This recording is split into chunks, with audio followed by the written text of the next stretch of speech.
بسم الله الرحمن الرحيم. الحمد لله رب العالمين، الصلاة والسلام على حبيبنا محمد وعلى آله وصحبه أجمعين. بنماي هشتم بۆ پارێزراوبوون لە فیتنەکان و گێژاوەکانی آخر زەمان بریتیە لە شوێن نەکەوتنی هەوا و ئارەزوو و دوورکەوتنەوە لە ئەهلی هەوا و ئارەزوو. بێگومان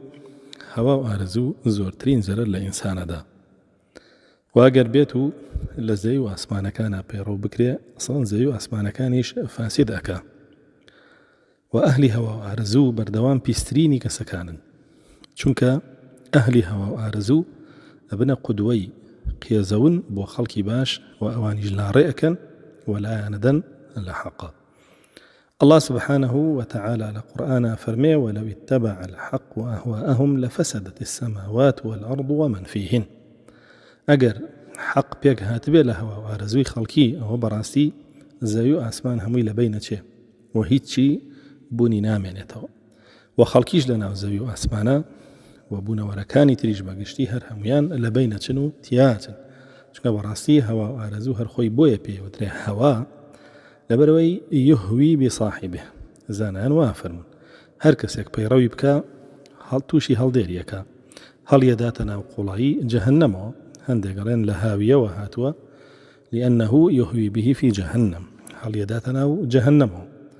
و لە دنیا شابێتە مای زەریری و سەرشۆڕی بۆ خاوەنەکەی. و زۆربەی خەڵکی کە گومڕایی ڕووی تیەکە و تیا ئەچێ هۆکارەکەی شوێنکەوتنی هەوا و ئارەزووە. ئەبینین الله سبحانه وتعالى لە سوورەتی ئەعرافە چیرۆکی یەکێک لە زانایانمان بۆ گێڕێتەوە کە ناوی بەلعامی کوڕی باعوڕایە و عالمی قدیمی شاری قودسە، بەڵام لەبەر هەوا و ئارەزووی خۆی واز لە کۆمەڵێک لە حەقائیقەکانی دینە هێنێ و دژایەتی حەقەکە بەهۆیەوە. الله سبحانه وتعالى فەرمێ: واتبع هواه فمثله كمثل الكلب. فەرمێ ئەمە شوێن هەوا و ئارەزووی کەوت، شوێنکەوتنی هەوا و ئارەزوەکەی و لە دەستدانی حەق وای لێکرد هاوشێوەی ئەو وەکو هاوشێوەی سەگ بێ، یعنی تەماشاکەی لە دنیای نابود بوو وەکو سەگ ڕسوا و چروک بوو و لە قیامەتیشا لە جەهەنەمە ئەبێ. و بە هەمان شێوە هەوا و ئارەزوو و ئەهلی هەوا و ئارەزوو هۆکارن بۆ فاسیدبوونی دڵ و دەرونی ئینسانەکان. تۆ واجبە لەسەر دووربی لە ئەهلی هەوا و ئارەزوو ئەگەر بێت و هیچ فیتنەیەکیش لە شار و وڵات و سەردەمەکەشتا بوونی نەبێت. ئەبینین الله سبحانه وتعالى فەرمانەکە بە رسول الله صلى الله عليه وسلم کە دوور بێ لەو کەسانەی ئەهلی هەوا و ئارەزوون: ولا تطع من أغفلنا قلبه عن ذكرنا واتبع هواه وكان أمره فرطا. فەرمێ رسول الله صلى الله عليه وسلم بە هیچ شێوەیە تۆ لەگەڵ کەسانێک هەڵسوکەوت مەکە و لەگەڵ کەسانێک دامەنیشە و لەگەڵ کەسانێک کۆمە بەرە و پرسوڕایان پێمەکە و قسەشیان وەرمەگرە کە کەسانێکن بە شوێن هەوا و ئارەزووی خۆیانەوەن، چونکە بەڕاستی ئەمانەکە بە شوێن هەوا و ئارەزووی خۆیانەوەن هەموو کردارەکانیان ئیفراتی تایە، واتە کەم و کوڕی تایە و زەرەرە بۆ تۆش و بۆ خاوەنەکەشی. بۆیە بەڕاستی هەوا و ئارەزوو گەورەترین ئافاتە کە ڕوەکاتە ئینسانەکانی. ئیمامی عەلی ڕەزا و ڕەحمەتی ئەڵڵای لێبێ فەرمێ: ما عوبد إله على الأرض أشر من الهوى. ئەفەرمێ هیچ خوایەک بەقەدەر هەوا و ئارەزوو قێزەون لەسەر زەویان نەپەرسراوە. وە بەڕاستی هەندێک کەس هەوا و ئارەزوەکەی وای لێدێ ئیتر بێتە خوای، چونکە پەیڕەوی ئەکا و بە با بڵێن لە حەڤەل لەیلانایە و بە سانتیم لەیلانایە، بۆیە بەردەوام لەسەری ئەمێنێتەوە هەتا وەکو ئەیباتە جەهەنەمەوە. بۆیە بینین الله سبحانه وتعالى لە ئاەتێکی ترە باسی پەرستنی هەوا و ئارەزوومان بۆ کا فەرمێ: ئەفەڕەئەیتە مەن اتەخەذە ئیلەهەهو هەواه.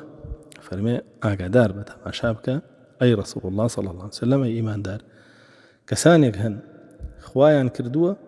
بە هەوا و ئارەزووی خۆیان، خوایان هەوا و ئارەزوویانە، ئارەزوەکانیان بووەتە خوای خۆیان. ئیتر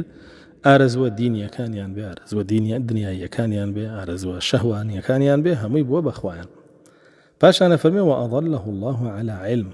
الله سبحانه وتعالى گومڕای کردووە لەسەر چیش؟ لەسەر ئەو عیلمەی کە بۆی هاتووە، قورئان و سنەتی بۆ هاتووە، لەیلاداوە واز لە پەرستنی الله ئەهێنێ، پەرستنی هەوا و ئارەزوو پەیڕەوەکە.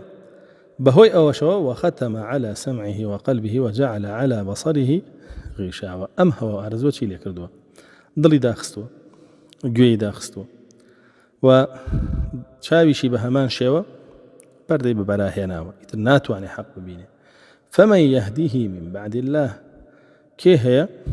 لە دوای الله سبحانه وتعالى بتوانێت فریایم کەسە بکەوێت ئەم کەسە کە بۆ شێوە هەوا ئارزوەکان بردوویانە و چاو و دڵ و گوێی لە کارخستووە ئەفەلا تەذەکەڕون بۆ ئینسانە بێ ئاگادار بێ بزانێ هەوا و ئارزوو کە چوویە ناو دڵ و دەرونی ئینسانەوە لە بینیە بە لە کاتێکان رسول الله صلى الله عليه وسلم هۆشداریەکی زۆر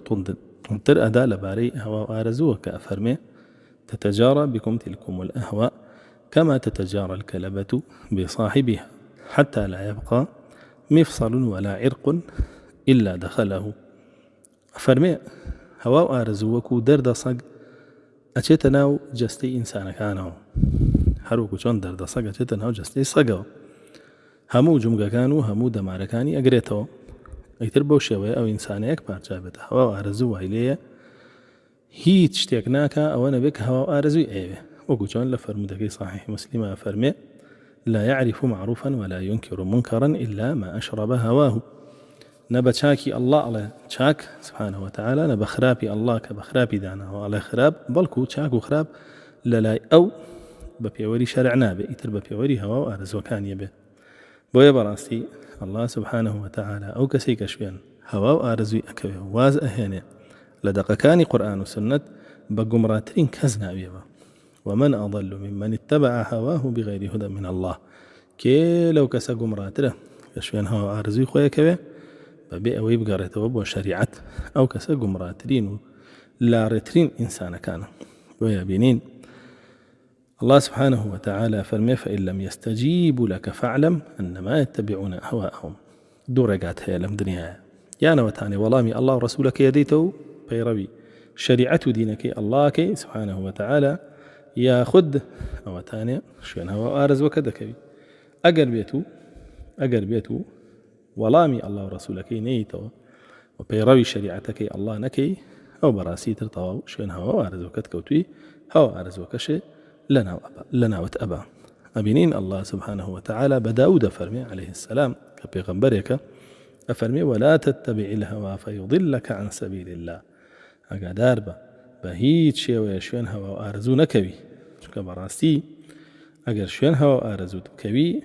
أو لا تدا لسر يقايخوا لسر أو صراط المستقيم لا تيا بويك هاتك كفيتنا هبيه زور ما ترسي دارتر إنسان بشوين هوا وآرزو كاني بكوي ولا ناوي أبا ولا بيني أبا وأمره فتني يهود ونصارى وفتني حضارتي أوان وشارستانيتي أوان همو دنيا يقرتوتو خلقي كي زور هالخلطة وبيان أبو شوية هوا وآرزو يعني هناوة وبيروي أكا هذه إشكا آيات وحديثي بي الله ورينا أقري سبحان الله يعني خلقاني كي زور سيركي قراني بيجي كي يهودي چون أجي أيوة بجي قراني بيجي كي نصراني چون أجي أيوة بجي أكترك هي يهودي هي نصراني چون أجي أمجي وابجي يا رزانك هي يهودي هي نصراني چون أجي أمجي وابجي ولولا شو سياسة كانوا حكمران كان يهود ونصارى قانون وياسا ودستوريان بخوان دانا ولا فرنسا ولا بريطانيا ولا أمريكا أبجي هنا ليرة بيروية بسر وملتها جاء ما شوان كوتني هوا أرزي قاورو جولك نبيت المخوا براسي نهزانم شي شوان كوتي هوا أرزي قاورو جولكيك الله سبحانه وتعالى لسئات لقرآن تنترين خجداري من بيداك أفرمي ولئن اتبعت أهواءهم من بعد ما جاءك من العلم أفرمي قلبيت وتوشوين هوا أرزي أوان كوي بس أو قرآن والسنة كبيدراو كبيتو تريما آية بيتو تريما حديثة بلامتو طوابي حزكت بو جيان وكو قاورك وكو جولك كإتر أكتر ياريزانا في الإمسازة قراني بيجا موديلستا هرچیەک هەیە ئیتر سەرکردەیە پێشەوایە هەر شتێک هەیە حەزەکەت بۆ ئەوە پێش بخەی بەسەر قورئان و سنەتە نەتەوێ وەکو سەحابە بژیت وەکو تابعی بژی وەکو تابعی تابعیەکان بژیت ئەفەرمێ ما لك من الله من ولي ولا نصير ما لك من الله من ولي ولا واق ما لك إنك إذا لمن الظالمين أو تۆ بیتە مشرک و تۆ هیچ کەسێ نابێ پشتیوانیت بکات سەر بخا لە بەرامبەر الله سبحانه وتعالى بۆیە بەڕاستی دوورکەوتنەوە لە هەوا و ئارەزوو ڕزگاریە هوا وآرزي خود به يا خود هي خلق به اگر هي خود به او شر خلافه بوتو لنا وابا أجل هي خلق بي أو خرابتره. ويبين الله سبحانه وتعالى فرمي: وأما من خاف مقام ربه ونهى النفس عن الهوى فإن الجنة هي المأوى. فرمي أجر بيتو إنسان لو روجا بترسيك أجريتو بولاي الله سبحانه وتعالى أو براسي أو بالنر أبيبو أوي دور كبيتو لهوا وآرز وكاني يتر نفسي بجاريتو لهوا وآرز وكاني كبوشي ويشيكرت فإن الجنة هي المأوى. أو بهشت أبيب الشياني هتاي أو بلام خو أجر طغى وآثر الحياة الدنيا طغيان بكالها وآرز وكاني يا روبتشي جياني الدنيا هلبجري بسر قيامتها فإن الجنة هي المأوى أو براسي عفوا فإن الجحيم هي المأوى أو براسي جهنم سرانجامي أو وإمامي أبو الدرداء رحمة الله إليه فرمي: من كان الأجوفان همه خسر ميزانه يوم القيامة. فرمي هركسي أجوفان ما بس هوا أرزوا لداوينيا وهوا أرزوا لورجيا أو ما بستي بها هرو دوانا تيركا بداخو كامرو زورك لداعي وبان خوازكان هرو بو دوانا إيشكن أفرمي وترازوكي خوي دورانوا لقيامته يعني راس وخب وجهنم مروه. بويا الإمام الشعبي فرمي: إنما سمي الهوى لأنه يهوي بصاحبه. هوا بويا نام راوا هوا بروي خاونكي خاتناو جهنم. وإمام علي رضا رحمة الله إليه ليك يقلا وتشيرين كان خويا يفرمو: أخوف ما أخاف عليكم ويكمن زور بمترسية زانم لسار إيوة بريت يلاش دوش طول الأمل واتباع الهوى. بشو دريجي ياخد أميد هابون بدنيا أميد يدورو دريج حسك ذن بجياني دنيا لقال شيكش لقال شوين كوتني هوا آرز وكان. فرمي: فأما طول الأمل فينسي الآخرة.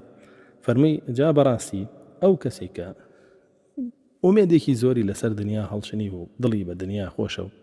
حزكا بجي لم دنيا ياو جيان بكاو دستي بيو وقرتوا. فرمي أهو وايليكا كقيامتي بيرشتو بهيت شوية قيامتي بير نعمله قيامتي شي بير نما براسي تركارناكا بو باش كردني قيامتو قبري خوي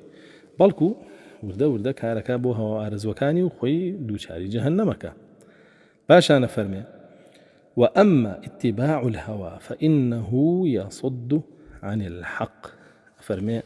براستي شوين كوتني هوا وآرزو كما دوامي أنا إنسان دور أخاته ولا حق ياخد لا يأدى لحق. إنسان دور أخاته ولا حق لا يأدى لحق. بويا براستي إنسان زور قرنجة دور بكويتوا لأهلي هوا وآرزو وبهموش يويا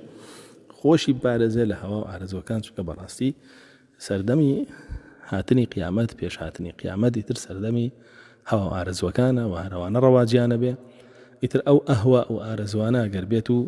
بابلين ديني بن ياخد دنياي بن لهمو رؤيك وإنسان بيها والبدا خوي ببارزة شكا براستي كارساد رودا هم لديني أو إنسانا وهم لدنياي أو إنسانا قربيتو خوي دور نخاتوا لو بابتانا أهلي هوا وآرزوش كخوت أيان بيني بمروش قارا يعني زور قرنقة دور كبيتوا ليان براستي دور نكوتنا ولوانو نزيق بونا ولوانا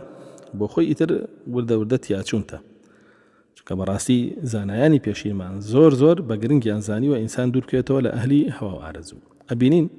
ميموني كري مهران تلبي ابن عباس فرمي: لا تصغين سمعك لذي هوى فإنك لا تدري ما يعلق قلبك منه يا ما يعلق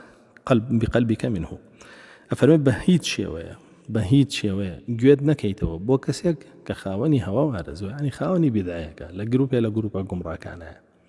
أفرمي شنك براسي كجو بوكردوا يتتونازاني ضلت بكام قسيوة أني شيته وابستي بيو ليبه بحق. أبو قلابة رضا رحمة الله ليبه أفرمي: لا تجالسوا أهل الأهواء فإني لا آمن أن يغمسوكم في ضلالاتهم ويلبسوا عليكم بعض ما تعرفون. فرمي بهيت شيء لقال أهليها وآرزو دعنانيشن شكبر راسي من أمين نيم لسر أويك إيوة داغلي قمرايا كاني خوان بكن ياخد هندك لو حقيقتاني كوي ووكو أهل السنة جماعة لسريني قمرات أنك ليو لا تأندن لي. إمام مالك فرمي: كان يقال لا تمكنن زائغ القلب من أذنك فإنك لا تدري ما يعلقك من ذلك. أفرمي إمامي مالك رضا ورحمتي الله عليه بهيت شوية نيالي مبتدع وقمراك قسيبك جوتها بشي شنك بأخوانا زاني دواء أو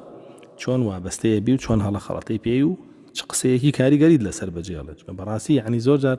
خەڵک خۆی دانی پیانێ کە پێڵی کاکە گوێ لە فڵانە کەس مەگرە گومڕایە گومڕاتەکە ئەڵێ وەڵی ئەو قسەی باش وەڵی ئەم قسەی باش وەڵی ئەو قسانەی باشە ینی تەواویتر گەشتووە بەدڵی ئەوەش تیاچێنێ بۆیە فەرموو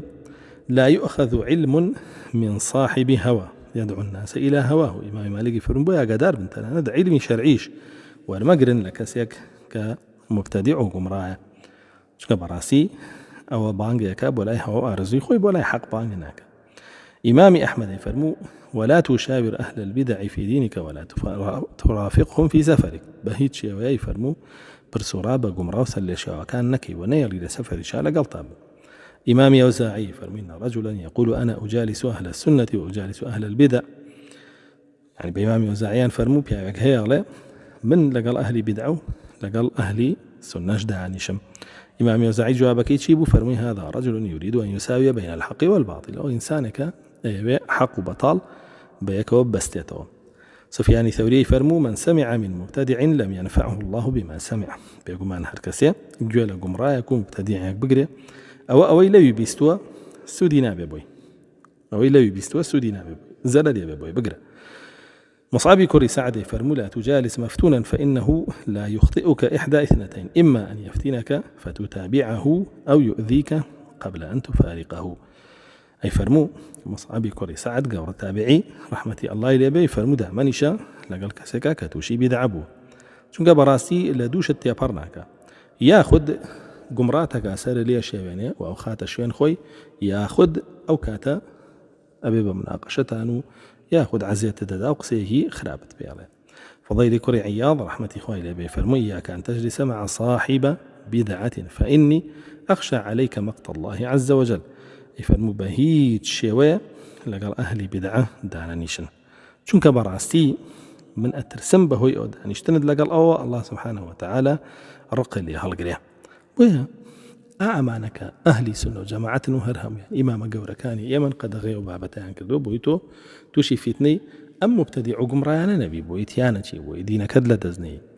وأمش هم إلى جرناكيك آياتك الله سبحانه وتعالى فرمي وإذا رأيت الذين يخوضون في آياتنا فأعرض عنهم حتى يخوضوا في حديث غيره إنكم إذا مثلهم إن الله جامع الكافرين والمنافقين في جهنم جميعا. فرمي أقرهاتو كسانك الديك قمراوس اللي شواب هولي أنا داب آياتكاني إيما بأحاديثكاني رسول الله صلى الله عليه وسلم تناند وباقوالي صحابش قسب كان لدينا ودينا كتيك بدن لتو بيشيوين ياخذ قال طب كان بسنته بدينا كيتو فنتو بهيت شوي قال لي عندها مانيشا شو براستي او كافره يا منافقه توش كلا قال دانشتي بيت ايك لو دوانا كلا قال او ان دانشتي بيت ايك لو دوانا او براسي ورده هردوكتان لجهنم كو بنوا ويا امام احمد فرمي اذا رايت الشاب اول ما ينشا مع اهل السنه والجماعه فارجحه فاذا رايته مع صاحب البدع فيأس منه فإن الشاب على أول نشوئه. فرمي إمام أحمد قال هاتو قنجة كدبيني يكمين دسبيكي دعوة كدني زانستي للاي أهلي بدعو قمرا كان بو أو يجو أميدي كتبين به أقر بيني شد يكمين دسبيكي للاي أهلي سنة جماعة بو أو أميد بيها بيتونك براسي قنج لسر أو سرتاياتي كبروردا أبي لسري واقل بيري شد شوية ولا العي قمرايك وسل شوية وعداني اشتبوي دعي كبيري كوتوه هسل لا يبجيب يلا شنك الله سبحانه وتعالى لا يأتيك تراك أفرمي وإذا رأيت الذين يخوضون في آياتنا فأعرض عنهم حتى يخوضوا في حديث غيره وإما ينسينك الشيطان فلا تقعد بعد الذكرى مع القوم الظالمين. أقر قمرا وسل شوية أنا دبيني بو شوية قسانك الذين كي الله وآنس بشيء لخلقي أو بشتيانتك حتى وقوا زهنا لو قسانيان وتوباكا لو بيدعو قمرايان خو أقر هاتو شيطان لبيري برديتوا دواء أوي كبيري كوتوا نكي لقلي أنا دابنيشي بويا زانا يعني إما سبحان الله أقر بروي أقوال أهل علم بخواني تولا كتابة كاني سنة لسر أهلي بدعو لسر هجري مبتدعين ودول كوتنا وليان أو براسي اشتي عجائب دسكا وبود لك كزور بيلادان وقمرايا كاني أمروي زورك لقنجا كانوا زورك لمصلبانان وكاركي أوي كداني شنجو يقرن لا أهل أهواء أهل بدع وأهل قمرعي داوا كارين الله سبحانه وتعالى يرمتي درمان بي من بارزل أهل بدع وقمرعي بهيت شوية نزيكيان نكبين والحمد لله رب العالمين.